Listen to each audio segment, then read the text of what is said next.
I just know everybody is feeling my 1987 Electric Boogaloo music because I was feeling it. I almost feel like I could walk on the ceiling. Welcome to those of you who are catching the replay, to those of you who are here right now. Thank y'all so much for hopping on and joining us today. Every educator, every ed leader, every visionary that is joining us today. I am super excited to have you. I'm super excited to bring these visionaries before you. It is who they are is evident in kind of how it's a consistent presentation of themselves, their brand, their spirit, everything about them is so consistent and so exciting to bring to the table. We actually have our youngest Inside Voice guest with us tonight, so I'm excited. His mother and I go back to about when we were his age, but it's exciting to have him here with us. And so I am just elated to bring, and we have one more person that may hop on in the middle, but for the time being, I want to give Kristen and John the opportunity to introduce themselves. So I'm going to start with the youngest and the only young man with us today. So John, if you could just take the stage and let the people know who you are, go ahead and tell us who you are, John. Yes, ma'am. And thank you again for having me. I am John Cook. I'm the 14-year-old founder of Jack Design, the apparel company. My brand has a vision to spread creativity and individuality throughout the world. I feel like in today's society, we lack it, and I wish to inspire and empower others to show their inner creative genius as well as express their more creative sides. Awesome, John. We are so happy to have you. Thank you. We're excited to have your creative genius, John. I can remember watching his mother post him putting tape on her furniture and taking her furniture and turning it different colors. And all of a sudden, the furniture she bought for his room is now completely redesigned and made, what he wants it to be. And so he is truly what his shirt says, a creative genius. I have the site scrolling at the bottom, so you can go and get the latest creative genius shirt if you want. There is great apparel, just very uplifting for the culture.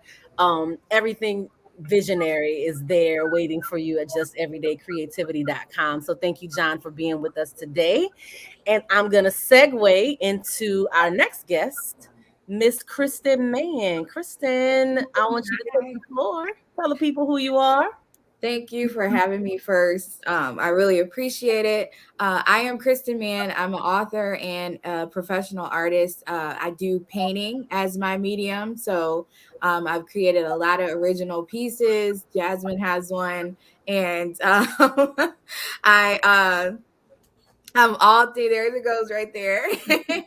So I'm all creativity, whether that's painting, writing, poems, poetry.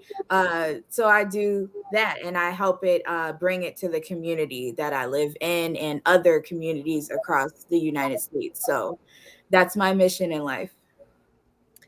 I love the idea of that connection to community and just the art as an extension to community. I think that is a common thread between all three guests tonight, and so I'm excited to kind of to dig into that. My name is Jasmine Porter, and I'm the founder of Steam Powered Education, which is it's a professional learning company, but more so, it is an opportunity to service underrepresented disenfranchised students in ways that are reimagined. So reimagining education, reimagining how we think about teaching students, how we think about bringing education to the forefront, how we think about making certain that, students are getting what they quote unquote need to be functioning members of society. And so I think it's important for Inside Voice to lift up and elevate the voices of people who are educators outside of classrooms and educators outside of that traditional realm, because especially now we have a unique opportunity to completely reimagine what it means to teach someone, to make sure that people are learning. So we have an opportunity to completely reimagine the way we think about public education. So I think, this is an important conversation. Particularly, I'm going to share, a few different things. One of the things, I want to share is, when we came into this era of Common Core, right? These standards and everything was changing, and the way we teach students changed. I sat on a committee of educators that were taking the Common Core state standards and turning them into Louisiana student standards. They were very similar. There was not much that was changing, but we were just thinking, if we had to make them specific to our students in this particular state, what would that look like?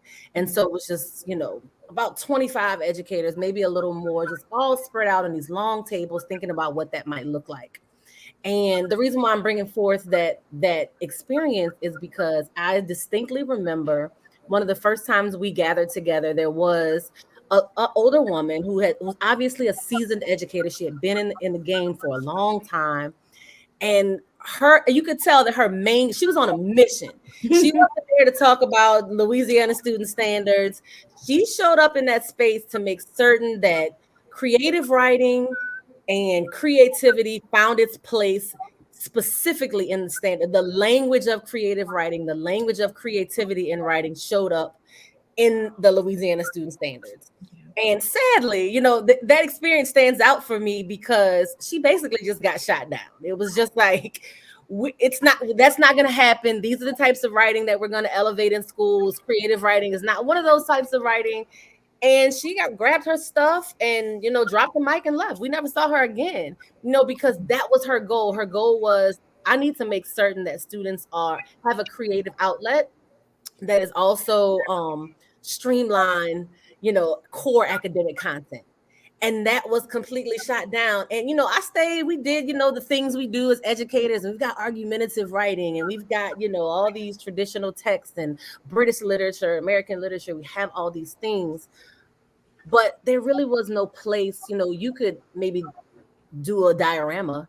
It could be an extension of, the things that we were already doing. But have I ever been in a situation where art and creativity was embedded into the fiber of what we expect students to know every day? I've never been in a situation.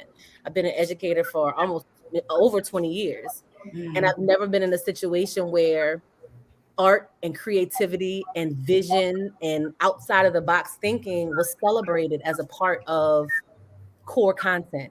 And I struggle with that because you know, I I like to do things sincerely and authentically. I didn't want to just color a picture about what we read, right? I didn't just want to do the diorama about what we read. If it was going to be a part of what we learned, I wanted it to be a part of what we learned. And we never really had the space to do that. And so I hope that this conversation today gives us an opportunity to think about John's a ninth grader right now. So John being a student in a classroom right now, he's just hitting high school, the high school ground running.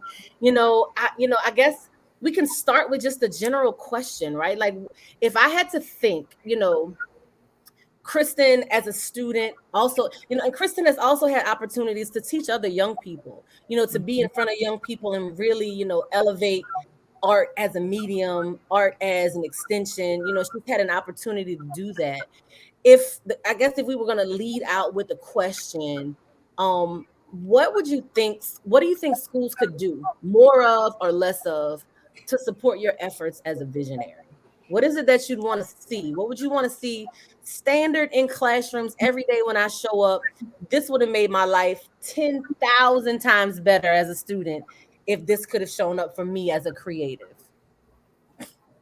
Ron, you go. Oh, okay. Thank you. I feel like more support towards the different mindsets in the classroom, more support to the Mhm. different, I guess, walks of life in that sense, the different thinking, the different processes of learning, and being able to, as a teacher, being able to understand that some children think differently, and their creative process may not be the same as another child.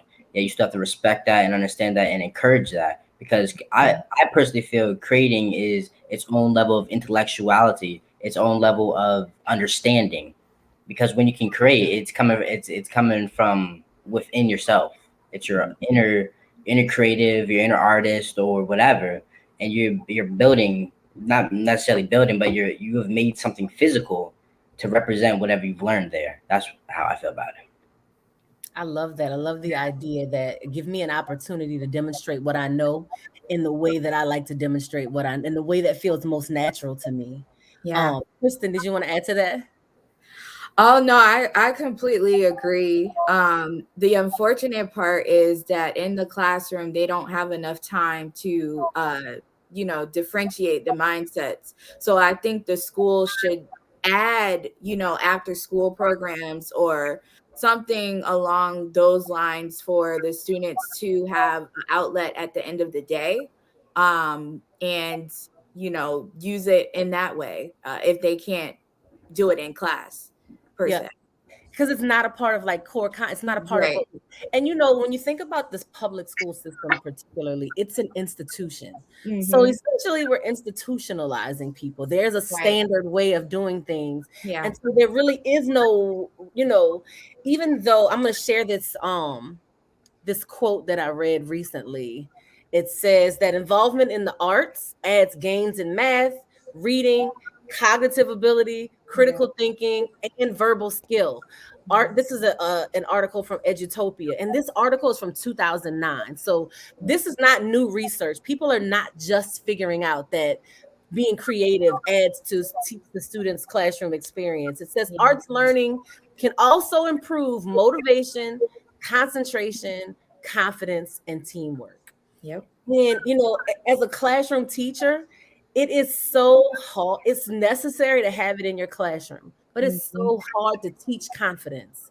It is Yes. so hard to teach teamwork, right? Mhm. To teach critical thinking. So to have something that just in the way that it's created in its natural fiber, you have to be a critical thinker to do it well, would Mhm. have been a nice addition to, sure, we love Telltale Heart. We love Things Fall Apart. We love all the great literature, right? Yes. At the end of the day, Mhm. if I'm reading this great book that I love and Kristen is completely checked out because she's just envisioning what the main character looks like and what the setting looks like and what did it look like in the American 20s and what were they wearing and Right. what was the backdrop and what were the colors, and if all she can imagine are those things and that's what makes her capable of telling me the theme of this particular text, then Mhm. why don't I give Kristen the opportunity to share what she knows in that direction? It's Right. it's a tough thing to think about, but it's necessary. Mhm. It's so necessary. And so you said something powerful, Kristen. You said we don't have time. And Right. I would push to say we don't make time because Exactly. Yeah. we have time for what we want to have time for, right? We have Right. time for it, but if we want to make time for it, but we just don't. We don't make time in classrooms. So if you're as you're thinking about your experience, have you ever had a teacher or an experience, or even if it was just one task or project, where you felt like I really got an opportunity to showcase my personal genius, right? Without borders, without restrictions, and without the fear of being criticized for not being able to do it like everyone else. Have you ever had a moment like that? If you have, what was it? And if you haven't, what gives you that type of joy now? Go ahead, John. Thank you for letting me go again. Because I'm not in school, so. Actually, recently I am enrolled in a PVA program, Performing Visual Arts, for my high school, and Nice. recently I went to a summer camp for it. And there was a big project like at the end of it to showcase everybody's different artworks and art styles and like how they just their mediums and stuff. And I feel like that truly gave me my freedom to speak on as an artist what I wanted to speak on, what I wanted to create. I feel like I wasn't held back by anything. The sky was the limit in that sense. Like I was the only thing holding me back, and I loved that I was able to create freely with my own mindset. I wasn't given any like borders in a sense. I could think outside the box. I could be a free artist. I wasn't tasked with a certain type of medium or a certain type of theme or anything. Mm. I love that. Yeah. Do you feel, Kristen, empowered because you are creating all the time? And Mm-hmm. when I think about creatives, like when I think about Kristen, let's just use you as an example, right? Like Yeah. I have a canvas picture because I'm a pretty like, this is like very, I want a picture on my wall. I Right. would never have thought about to paint earrings or to paint a footstool or to paint a t-shirt or to Mm-hmm. paint a crossbody bag. Right. So like you are continuously evolving. And one of the things I admire and love about creatives is there's a certain audacity to being a creator. You know what I mean? There's a certain Yeah. like you know nobody else, there's one thing of like seeing somebody else doing something and making it better, and there's another thing to say, you know what, this doesn't exist, I'm gonna drop this off and see what everybody thinks about it. Like that's a totally different kind of way to live and exist. Yes. So It's not for the faint at heart. it's not, because I think about that Erica Badu, she's like, keep in mind I'm artist and I'm sensitive about my stuff. You know what I'm saying? Right. Like Right. that's a big deal, when you're Yeah. dropping off something that is completely, fresh and new and never been done before. Talk a little bit, Kristen, about like I'm gonna pose it like a question because Yeah. I don't think that schools necessarily do enough leaning into the idea of creativity, the idea of student choice, and also the idea of purpose and Yeah. destiny, right? Right. Like, what is it that I was created to do? Not how can I show you what you want me to show you in the way that you've designed for me to show it to you, but can we really lean into my purpose Mm-hmm. and into what I was created to do, and how can I what could how do you feel when you are creating and dropping off these new things and being audacious in what you present to the world, and what could schools do, to do you what do you think schools or classrooms or educators could do to really foster and nurture purpose before John may be suffocating right now. He Mm-hmm. feels his purpose, he feels like he wants to create, wants to do all these things, but he's got to write a paper or he's Right. got to create a PowerPoint, so there's no like other outlet to do what Right. it is that he loves. What do you feel? Like how do you feel? What could have been different? What is it that you're able to do now that you weren't able to do in a desk? Well, my school experience is a little bit different because I always knew what I wanted to do and be.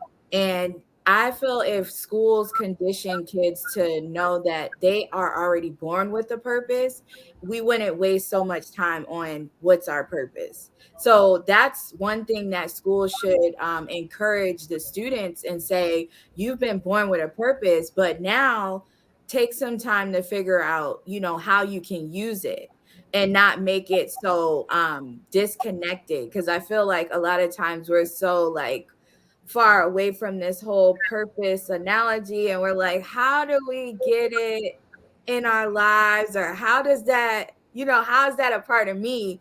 But it's your identity. We're all creators. We're all creators. It doesn't matter if you pick up a paintbrush, a pen, if you teach students, if you teach science, it's all, you have to use creativity.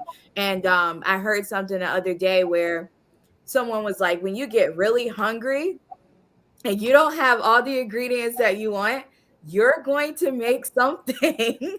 So it's like we're all creative. And usually in my sipping paints, my student classes, anything that I do where I'm teaching, I tell people like, make it your own.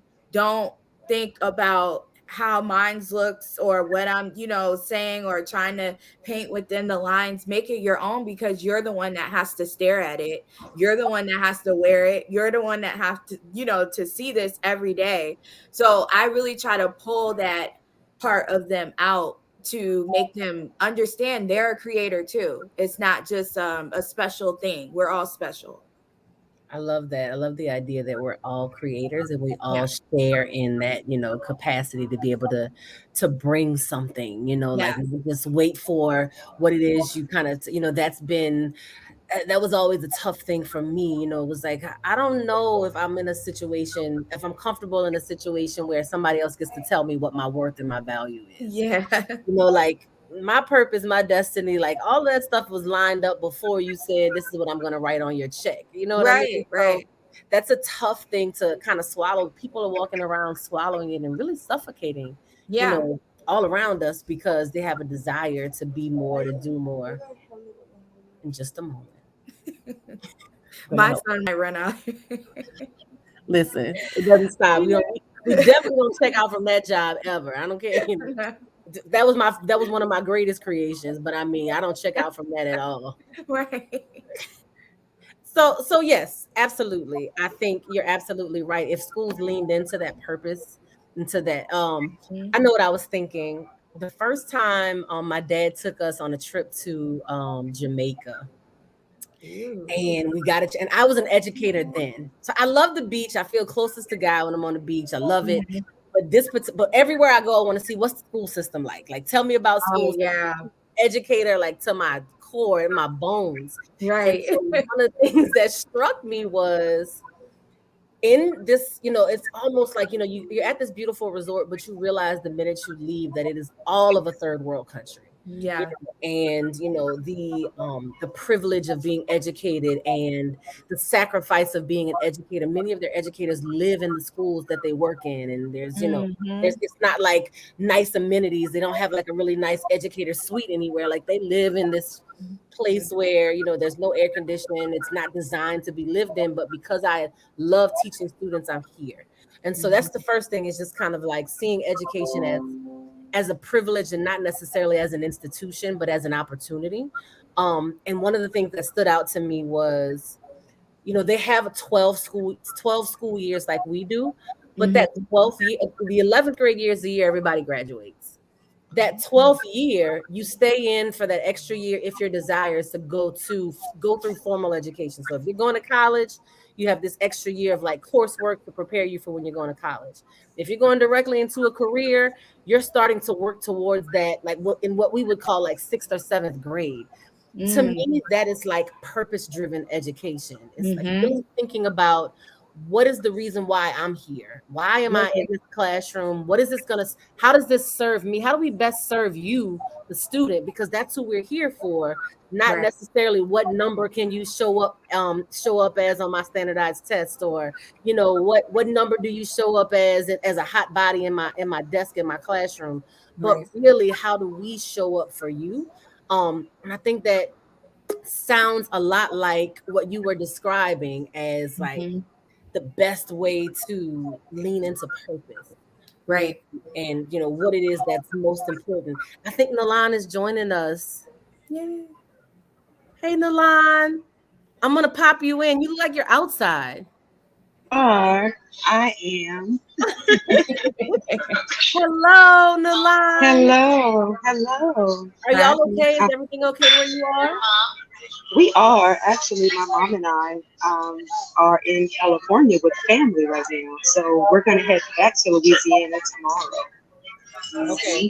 And when we head back, we'll hope that everything is restored, power and whatnot. Everything should be fine by the time we come back. That's right. So have y'all gotten like pictures of your home, and like, is it just like we're in full on survival, like we've got to restore, rebuild mode? Right. Actually, we are not too far in Jefferson Parish on the east side, and so our power was one of the first to be restored, according to one of my friends who was still there, kind of doing the patrolling for us to figure out what's going Right. on. So we've got news that we're okay, and I'm okay if we head back, as long as we don't have to survive in that heat. That index is nothing nice. So. Yeah. hoping that we don't have to go back to that. Mhm. Okay, good. Nalan, I am so glad that you guys are okay and that you're safe. Yeah. And I know you've got some roots in California, so you're not a stranger Yes. there. Exactly. Nalan, Exactly. if you could, for all of our replay watchers and for everybody who's here live, could you just say a little bit about who you are, and kind of what you bring to the conversation? Sorry about that, guys. Yeah. So my name is Taylor. And, my dad is possibly, like I said, that last night here, so my sister wanted to bring us out to get something to eat. And I was like, I gotta log in, I gotta log in. They're waiting. So I appreciate your patience. Thank you for that. So just trying to do all the things, which I know that we all are used to doing as educators and, just being in our select field. So, but my name is Milan Taylor. I work at a local high school in Louisiana, and I teach Spanish there. I'm also our technology lead teacher, which basically means that I was in charge of distributing laptops to our entire student body and our faculty, and then just trying to lead professional development for our faculty to give them some technology and some tools that would better engage their students and their learners in the classroom. So I do a lot of posting as well. Tonight was also a language chat that we had on Twitter. One of the moderators for that. Just try to maximize the moment as best as we can for our learners to take it and grow from what it is that we have. So just excited to be here and to always connect. I'm a lover of inclusion and wanting to connect with people. And so glad to have this opportunity to see you all tonight and for the viewers or whoever is watching this. Thank you so much for being here with us, Nalan. She kind of undersold herself, y'all, because she is one of the most creative educators I have ever known in my life. You know, it's like you walk into her, like you open up her Microsoft Teams and you just like, I'm so inadequate. I gotta do better. Her stuff always, and I know that kids respond to stuff that looks appealing to them. Stuff that is, when you think about Instagram and all their social media and all the filters and all the things, students respond to things that look beautiful and that look inviting and that look like somebody took time and cared enough about it to invite you into their space. And so I think that that's something, Milan, that you Thank do you. very well. Hey, legend, and that He said he's trying to be on the show. Hey, right. And not only, right. I got to come back to that too, Kristen. Not only does Milan create beautiful things, but she also invites her students to be creators as well. And so I think that that is very Thank you. powerful because, Milan, we just kind of finished the conversation about purpose and about Okay. opportunities to really embed creative outlets for demonstrating understanding, and not just like as Hmm. an extension of what I really want you to do, but this is the work. The work is to create something, to Okay. to form something. And so, thinking about how you give students opportunities to do that often makes me smile, because I wish I could just drop John in your classroom, because he probably would just tear the club up. I would love it. I would love A it. whole lot of fun. Exactly. She's also a Hmm. bilingual Black woman, which just like sends my heart. Hey. She was like one of the Right. very first. When I was in South Louisiana and I was meeting all these new teachers, she was like, "Yeah, I teach Spanish," and I was like, "What, you teach Spanish?" I didn't. It was just Hmm. like it wasn't registering, and then but she is very much Thank you. bilingual and very creative and very impressive. And so, and I'm going to swing back to Kristen as well. We just saw her son. I don't know if you have any books that you can hold up into the camera, Just but one. there we go. Legendary lessons. So there's our little friend we just saw illustrated in the front cover. So Yeah. good. Nalan, could you, if you could mute while we like if you're not talking, could you mute Yes. that way? There we go. That's perfect. Yeah. So like I feel like I'm shouting. I'm sorry.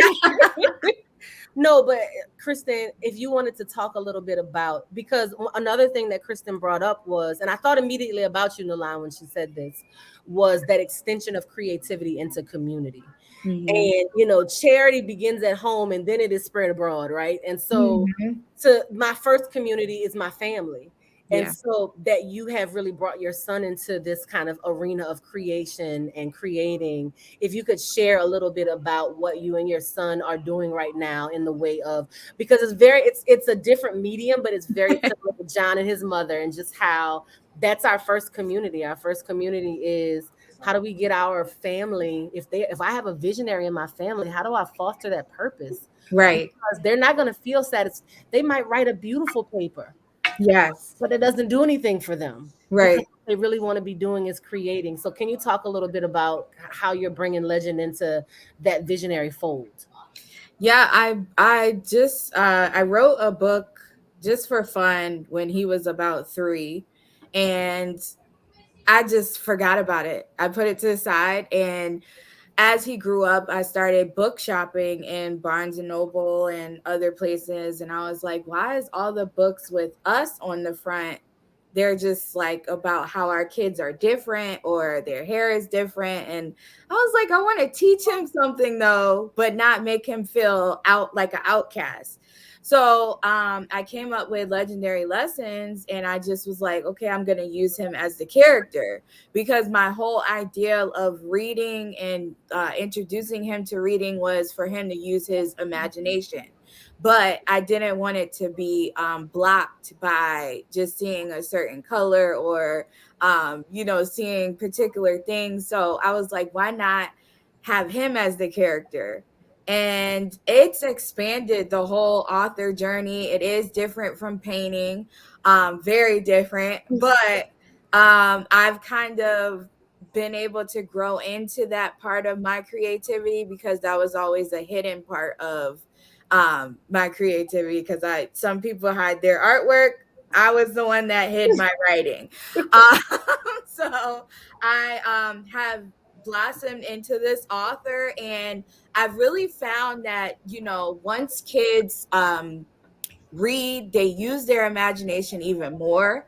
And even if we add, like, I have a very colorful book, and I just was really strategic about how I wanted it to look. So my son now is learning to use his imagination. I ask him, what does he want in the books? He really honestly doesn't care. I mean, he doesn't care right now. He's 7 years old. He just Yeah. turned 7. So he's not going to care. But I do find in quiet moments, he does come up to me and say, Mom, I'm using my imagination with this. Or like he drops those seeds. I'm sure, John, you did that with your mom. But it makes me feel better, because I'm like, I feel a little cool. And then he'll go off and Do his ignore own me. thing. But but that our journey has been to give back to the community, and I've now instilled that in him. And he actually was talking about today how he wanted to give toys to all the kids in the community, and just teaching those things are very important in our household. And I wanted to set the example as a parent to do that, because we don't see that, unfortunately, in our community as a Black culture. So I wanted to start him off on the right foot. Yeah, I love that idea that he's just watching what you, I mean, that's what we do with our parents, right? I We take just, him everywhere. I yeah, don't leave him at home. yeah. I take him me and his dad, we take him everywhere. Yeah, I'm So watching. He's watching what y'all do. It's yeah. just like if you were an engineer or if you were a Mhm. teacher. Yep. They're watching what you do. You're planting seeds of creativity, which I Yeah. think is super powerful. Um, it's why I named Nalan as a bilingual Black woman. Yes. Just to kind of paint a picture of like where Nalan is teaching. First of all, I just want to uplift those families that you're Right. teaching. I know that you, I mean, I just saw, this is how creative she is. It's like Twitter posts, Instagram posts, hey, check in. Like Yeah. you'll see their homework. If you're scrolling through Instagram, you're going to see their homework assignments on Instagram, on Yeah. their school platform, on their Twitter platform, just like stuff that kids want to do. And you Mm-hmm. just kind of sneak the learning in there, which I Yeah. think is dope. So I just want to take a minute to uplift those families, to just acknowledge that the West Bank of St. John is really working hard to put their lives back together, and that's a tough thing.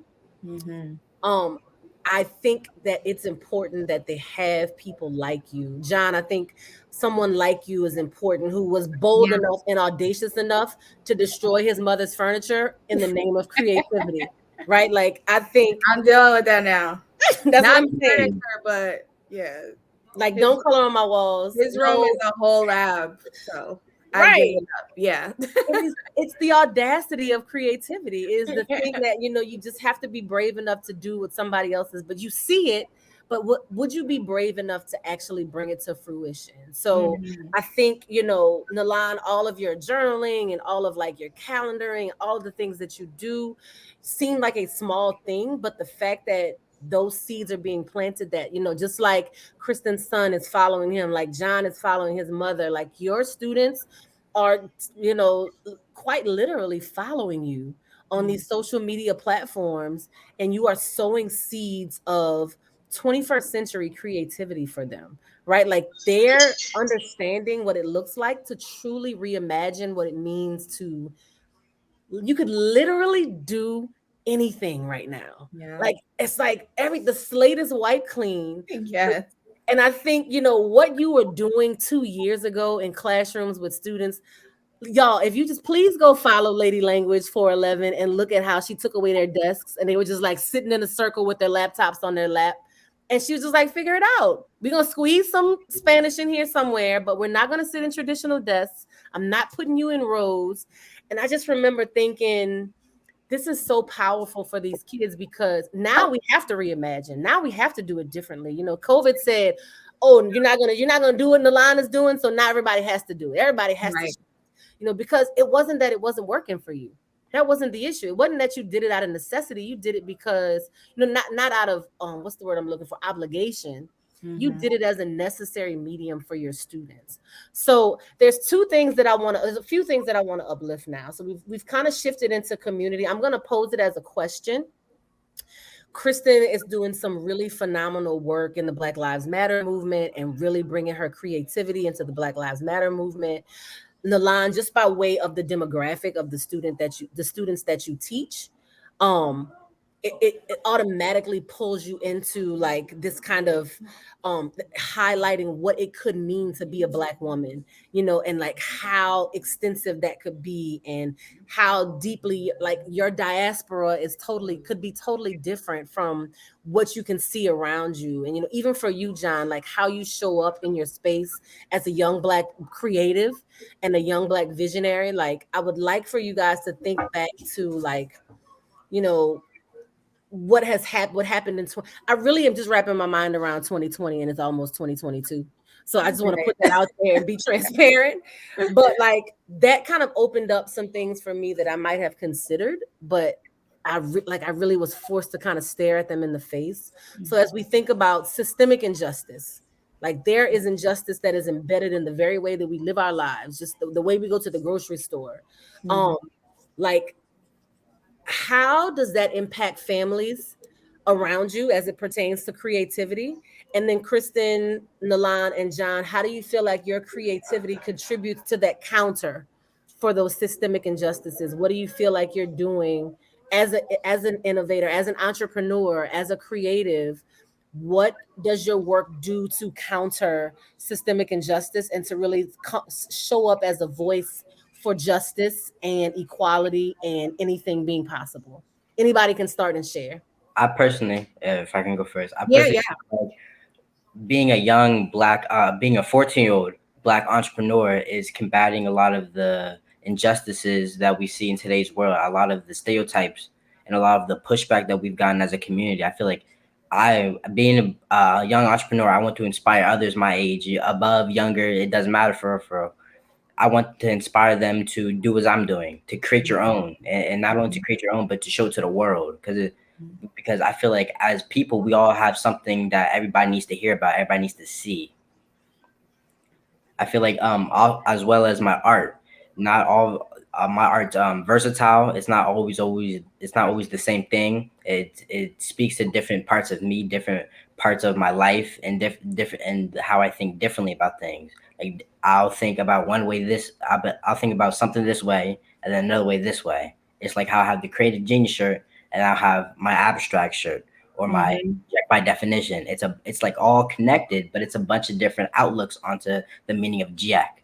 Mhm. That's really how I feel about it. Love that. I Yeah. Thank love that. I like how he said that it was all connected.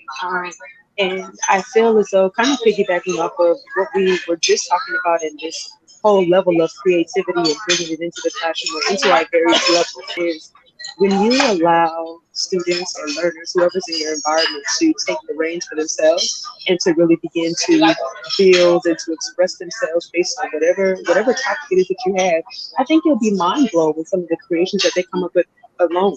We were doing something not too long ago, just starting off with the school year, and there's another tool because we're trying to use all the things sometimes. You kind of feel as though, let's go ahead and use it and see if we can find something that works for all of us. And so there's this tool that we were using that was called Wakelet. And really, being in a Spanish classroom, I just wanted to get them to tell me a little bit more about themselves. And if I could do it in a target language, that would be amazing. But the goal was not just to practice Spanish. The goal was to really converse with them and to communicate.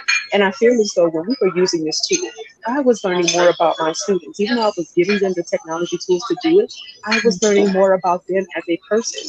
And because we were able to have that kind of conversation in English, it was able to spill over into the Spanish side of it. And so later on, they became more comfortable with saying, oh, I can do these things now. Oh, I can quickly introduce myself. Okay, me llamo Kylan or me llamo, whatever it was. And they could tell me more about their personalized themselves. And those type of conversations lead over into what happens globally. Because we realize that when we have more than one language, forget what the quote is, even though I love the quote, the topic is like when you speak another language, it's somebody else's world. And so when we're doing that with each other, we're connecting world pieces together. And when we're allowing our students to begin or to take the reins and to create the same types of environments, we can do those things too. So I love that. I love the part that you said it's especially all connected. And it really is, because we can't do this thing alone. We cannot do social justices alone. We cannot do our learning alone, we cannot do technology alone. We have to be connected. And the more that we realize that, the better we will understand that we'll be able to get a lot further together than separately. Love, love, love. Go ahead, Kristen, share a little bit more. Add, I want you to add, definitely want you to speak to your work in your community activism. Yeah, so it is all connected. I agree with everyone wholeheartedly. And I think in 2020 what the world recognized was artists are communicators. So I really push the mission with whatever I do to communicate certain things that go on. And the whole Black Lives Matter mural that I did, it was really about communicating that statement. It wasn't necessarily about the organization or anybody else. I just wanted to make an imprint and say we do matter. So when I made it a community project, it kind of instilled in others that wow, this is actually um more than just us getting caught up in the media and what they're saying about Black Lives Matter. It's us coming together and uniting what this means, and being opening up conversations that people are uncomfortable about. And I'm the word you use in the beginning, audacity, I tend to offend people as a creator without trying to, because they're like, the audacity for you to even want to do any of the things that you're doing. And I've learned to just brush it off, because I'm like, that's what creators do. We are innovators, we're pioneers. We as she's showing on the screen, like I just literally was like, I'm gonna start a petition. That was all that it took, and I just made it up. And when I say, like, I live in one of the whitest towns in America, it was like I had to have that audacity mentality, because I was like, listen, I'm going to cut right in the thick of this racism, and I'm going to show people that it doesn't matter where you're at, doesn't matter if you're in New York City, California, but we're going through the same stuff, in smaller towns too. So I was like, I'm going to do it. And it changed lives. People were crying, people were, they were angry too, but it made people think, and it made them check where they're at, within their hearts, towards people in general. So I do think artists are communicators, and I agree with everyone. And I do want to say, when I taught a summer program this summer with the STEM program at a particular university, the way that I pulled out what the students were feeling were journal prompts. And I had to get real creative because the teens, no offense, John, because you're one of a kind, but the teens now, they do not create. Some of them, they're like, I It want to is lay like in pulling teeth. bed. I want to stay on my phone all day. So I really had to come up with like I was almost in tears behind the scenes because I was like, how do y'all not want to create? Like, I'm giving y'all, I'm coming up with like dope things like create your own movie, to make a movie poster. Then I was like, create your own shoe. And they just wasn't, Feeling it. overjoyed like I thought. So I was like, you know what? I'm going to start giving them an activity when they come into class. And once I started giving them those journal prompts, it broke.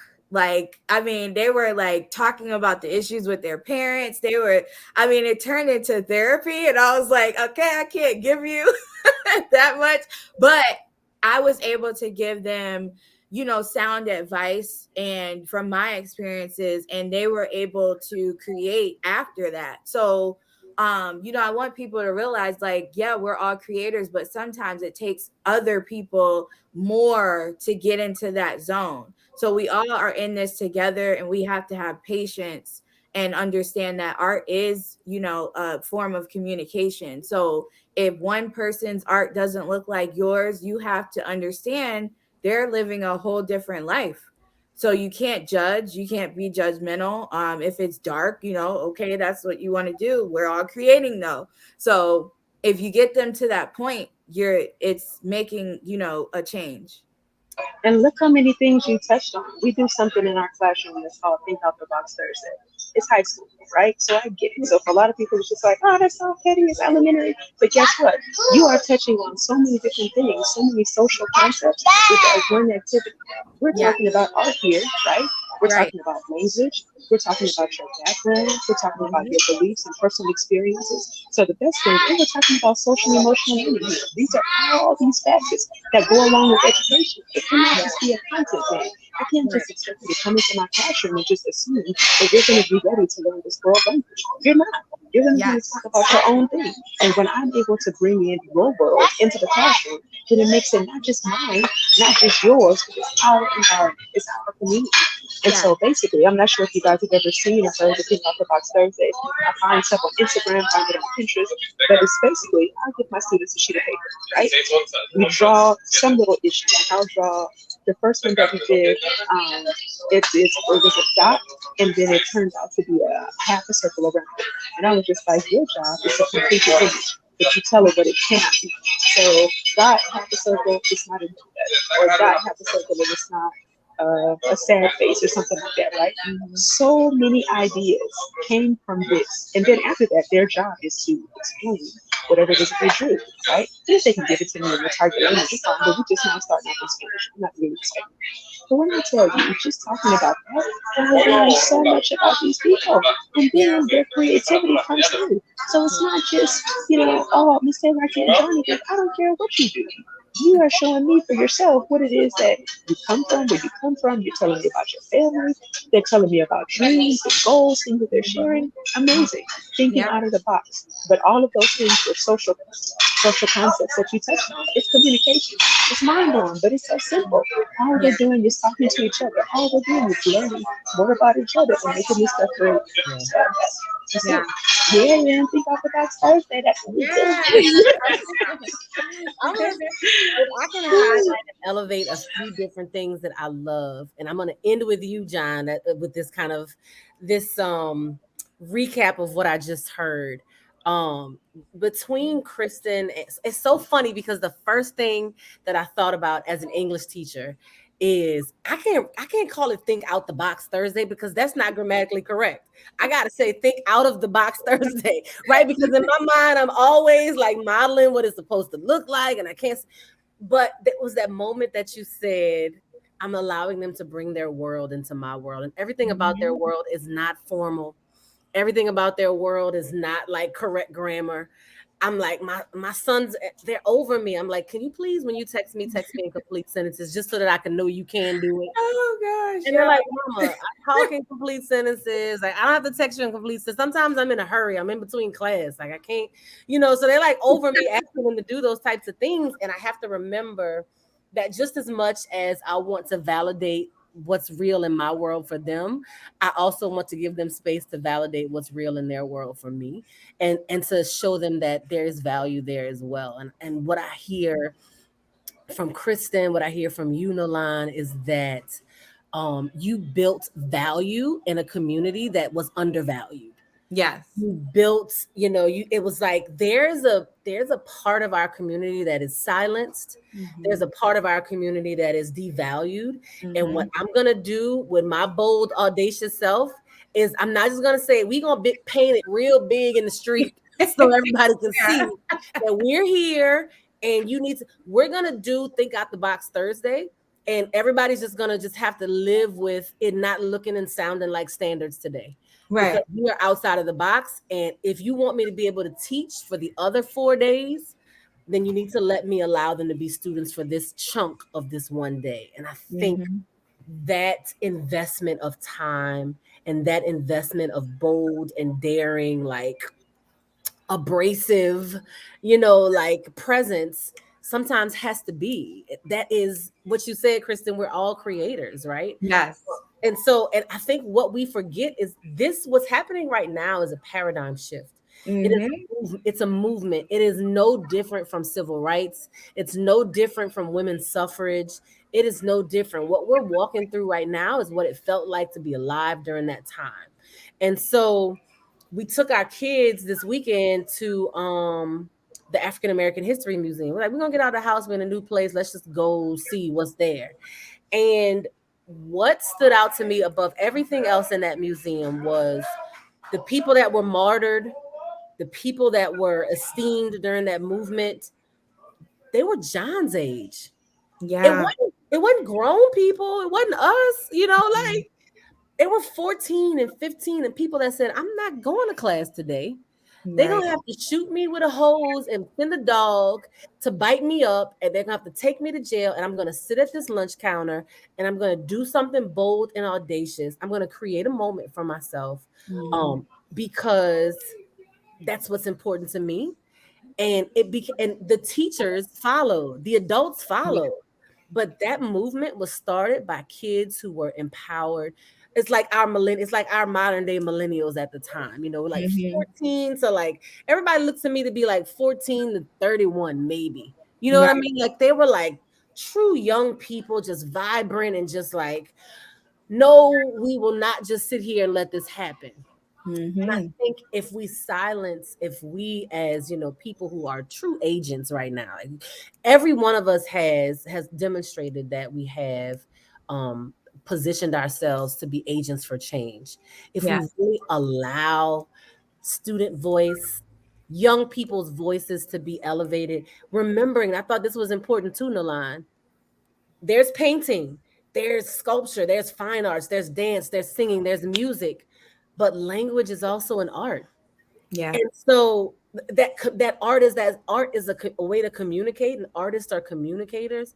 That's so true. Even how we communicate and our language has to be validated. And so it's gonna be Think Out the Box Thursday, Miss Porter, and you're gonna have to get with it. You're gonna have to be okay with leaving of out this week, or this day, or this moment, because I need my students to see that I value where they are. And Yeah. that's something that I struggle with a lot. I'm going to share this quote from that same article.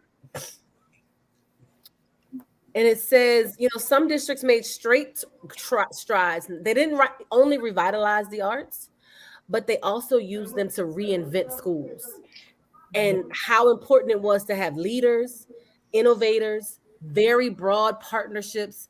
And they called it a dogged existence, but that's that audacity I'm talking about. Yeah.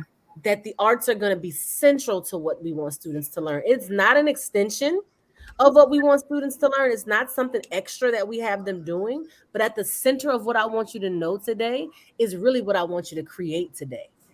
And I thought that was such a powerful stance to take, that we're going to put creativity and creation and innovation at the heart of what we're doing, and not just as an extension of what we're doing. It's such a powerful place to be, to not just be a STEM society. Right. It's part of the reason why my company is STEAM powered and not just a STEM company, because that arts piece means something to me. I've seen so many students blossom in the A. I've got a daughter who could care less about her timetables. Like, I'm Mhm. forcing her. I'm like, bro, it's gonna be terrible for us in the 5th grade if you don't get these timetables down. But and the only thing that's gonna get her to learn them is that if I can go get her some, I can go buy her some flashcards. She'll lose them tomorrow. But if Mhm. I get her some index cards and some markers and I say, all right, let's create our threes today. Let's create our fours today. It's gonna be a whole nother investment in her. But again, we have to be position ourselves in a way that allows us to give light to that, to give power, to give breath to that. Like, we have to position ourselves to do that. We have to position ourselves, like Kristen said, to allow our students, our kids, whoever is following us, to see us plant those seeds. Like that, Mhm. they've got to be there to watch the seeds being planted, just to know that it's okay. It's Mhm. okay to rub people the wrong way to do what's right. It's Yep. okay that everybody doesn't agree, if you know you're operating in what exactly what it is you were created to do. You're creating what you were created to create. That is a powerful presence to live. It's a powerful presence to bring to your school space, to your home space, to your community. And I just have to say, hats off to all three of you, because what you're doing is you're giving a sound to that. Yeah. It's not just like Kristen is giving beautiful pictures to it. Nalan is giving like these beautiful, representations of time and representations of communication. And John is giving representations of like image and person and that type of thing. But what you're really doing is giving it a voice. You're giving it a sound. It's telling people that it's okay, to make a different sound than what you already hear. And just because you Right. haven't heard it before doesn't mean that it's not needed right Yeah. where you are. And I Yep. think for all three of you, that is super powerful. You are an educator in your websites, in your companies, in your business, in your blog. Mhm. Are visionaries. You are great models for what it means to just be great in that type of space. It makes me hopeful, because if there's you, there's more. Yeah. And so I know that there are more people who are out there doing the work that you're doing for kids, and that means something to me, because I got a dog in this fight. Yeah. Kristen, you got a dog in this fight. Like, we got kids coming up. Yeah. I Every wanted to share one of these quotes with you guys. One of the more recent ones that I was using not too long ago in another presentation, and it's from Sir Ken Robinson. Now, I may butcher it, obviously, but the meaning is what we're looking for here. And so, what he's talking about is about creativity and, giving the space for that. He says the most important thing, and it takes the pressure off of us as the lead learner, so to speak. We are in our environments, but he says creativity is not just coming up with something yourself, right? It's not just thinking that, oh, we're just going to do this activity or we're going to try out this new thing. But creativity in of itself is providing an environment for others to be able to share what it is that they want to do, what it is Mhm. or how they're going to share their creativity, so that your Mhm. whole environment and your whole plan or your whole outline kind of shifts with what it is that you have going on. So when you invite other people in, like we were saying before, you invite your students in to come into that world. You invite your audience to share and to communicate with you when you create the atmosphere to say, hey, I want to hear from you. You have a voice in this. I need to know what you're thinking. And then that way, those open lines of communication are there, and everybody is in that mindset of this is our space. We're communicating, we're creating together. So it's a powerful quote. I'll find it, I'll send it. But the gist of it is get the environment going so that everybody can be creative, right? Everybody is Yeah. a creative. Yep. Everybody can make space for somebody else. I love Yeah. that. I love that. So I'm going to share these last few things. John, I promised your mother I was going to get some new hotness from from your site. If you haven't already gone to see the creative genius that is John Cook, please go to justeverydaycreativity.com. The new Creative Genius t-shirt I need to have for my son and my daughter because they are like true creative geniuses. Maybe it's just in my mind because I'm their mother, but they're gonna wear the shirt and that's what they're gonna be. And so, get to the site, go to justeverydaycreativity.com and pick up something. Kristen, please follow her on all platforms, first of all, because she is funny and her posts are engaging. Am I? Yes, her posts are engaging and she is funny. And there is, what I think is the most entertaining about Kristen's presence in the social media world is that she is literally like think out the box Thursday every day. So there's no like way to say I think one post recently I was chuckling at because she was like, when people ask me what do I do, I'm just like, I do all kinds of stuff. Like I just say missionary now. I don't know. Yeah, like some missionary work. I just follow the light. That's right. That's all you can do.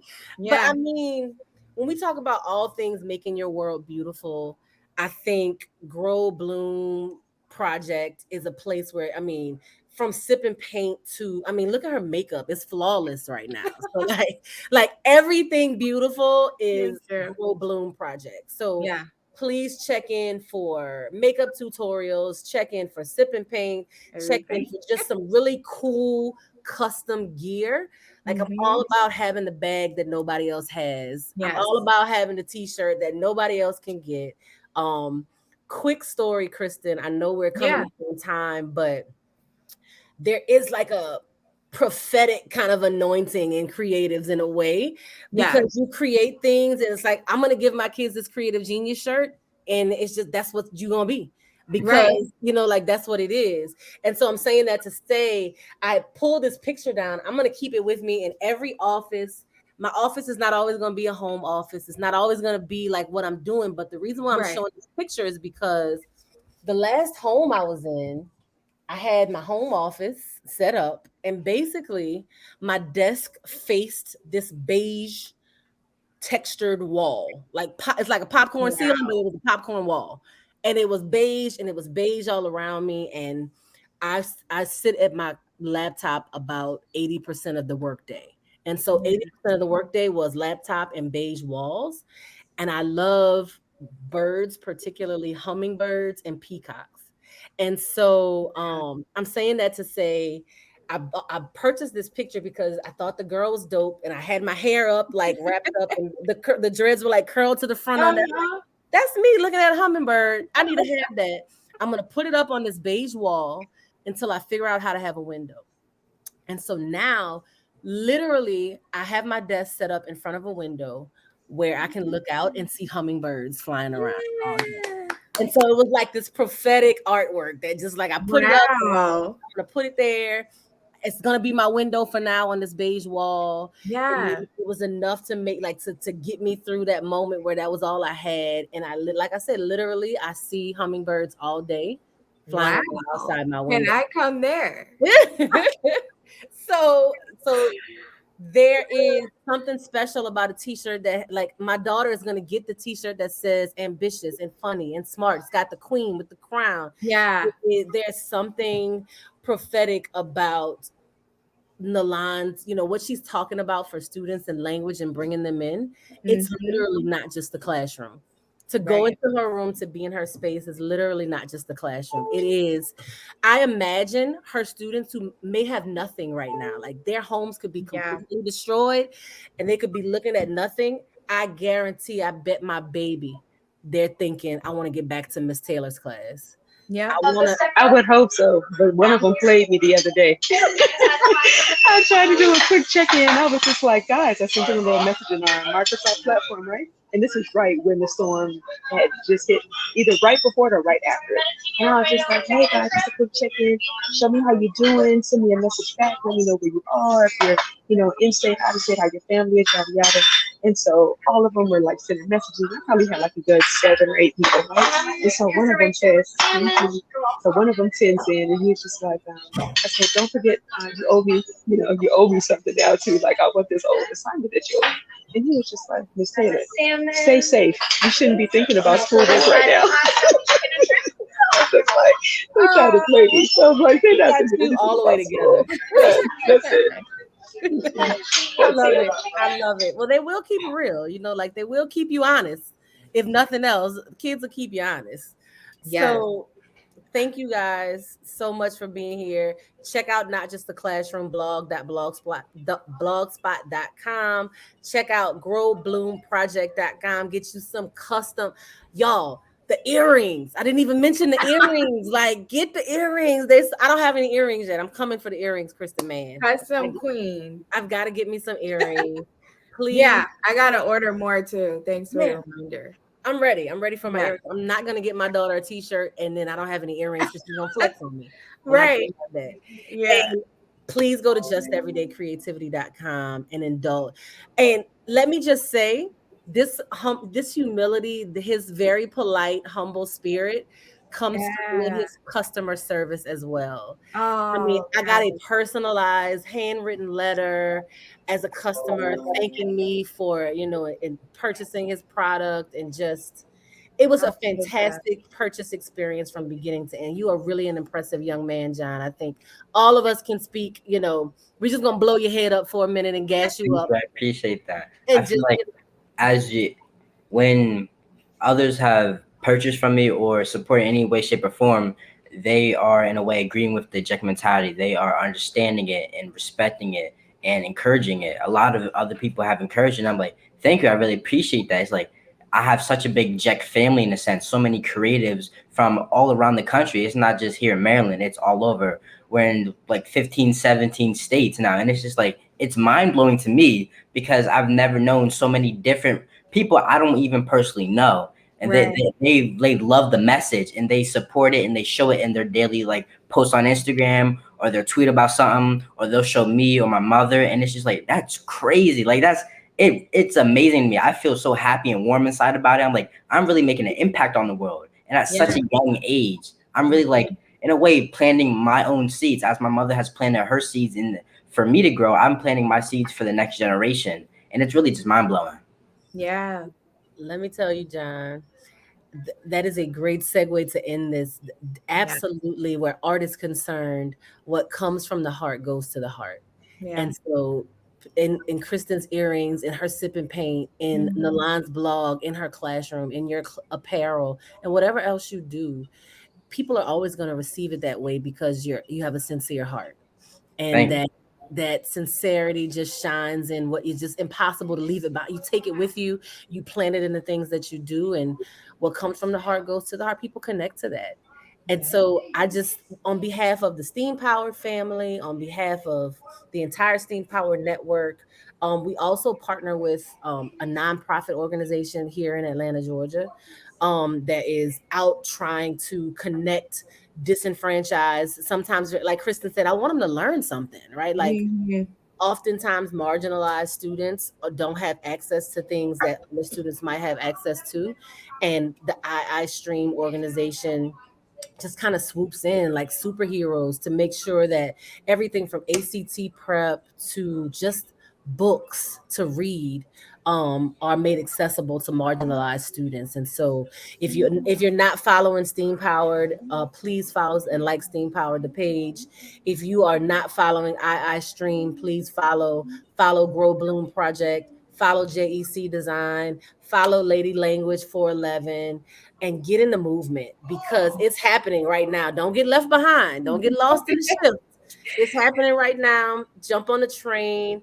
Thank you, thank you, thank you, visionaries. Thank you, creatives.